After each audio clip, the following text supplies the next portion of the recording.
Please please মানা করো না, 30,000 টাকা লাগবে। বাবা রাত থেকে হাসপাতালে ভর্তি, 1 লাখ টাকা লাগছে।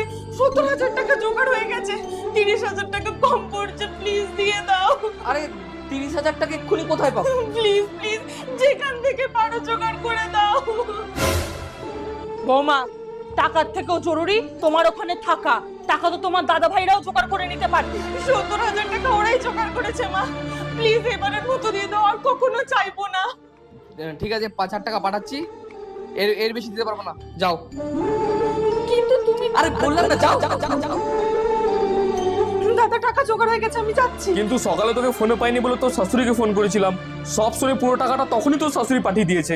জানতাম যে 1 টাকা হাত খরচা দেয় না নিজের বউকে, সে 30,000 টাকা দেবে।